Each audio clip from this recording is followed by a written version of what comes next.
Who owns the image after it is taken? Art, memory, and the life of a photograph beyond its creator. A photograph begins with intention. A photographer chooses the light, the frame, the moment. A subject offers presence. And for a brief second something is captured. But what happens after that moment ends? Who owns the image once it exists? At first the answer seems simple. The photographer holds the camera. The photographer creates the image.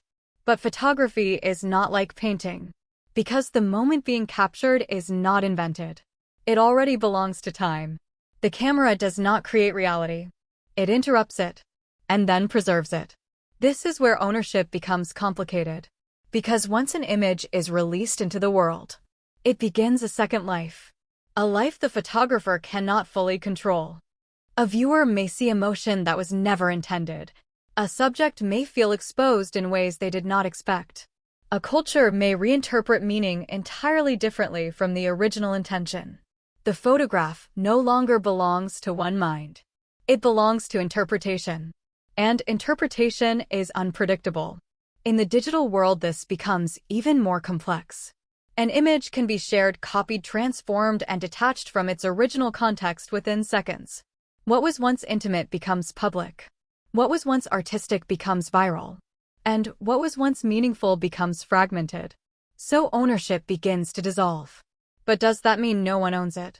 Not exactly. Because ownership in photography is not only legal. It is emotional. The photographer owns the act of seeing. The subject owns the experience of being seen. And the viewer owns the meaning they create from it. 3 different forms of ownership. All existing at the same time. All incomplete on their own.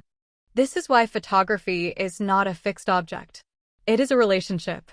And relationships change over time. A photograph taken today may feel innocent. But seen years later it may feel painful, nostalgic, or unfamiliar. The image does not change, but the viewer does. So if ownership is unstable, what remains stable? Perhaps only this. Responsibility. Responsibility for how an image is created. Responsibility for how it is shared. And responsibility for how it is understood. Because once a photograph exists, it cannot return to silence. It continues speaking, even when the creator is no longer present. This is why photography is powerful and dangerous. Not because of what it shows, but because of what it continues to mean. So maybe the real question is not, who owns the image? But instead, are we prepared to live with what the image becomes? Because in the end, a photograph does not belong to one person. It belongs to time. And time does not ask permission. #photography, #artphilosophy, #visual art, #ethics, #FiniArtPhotography, #creativevision, #mindwire, #artthinking.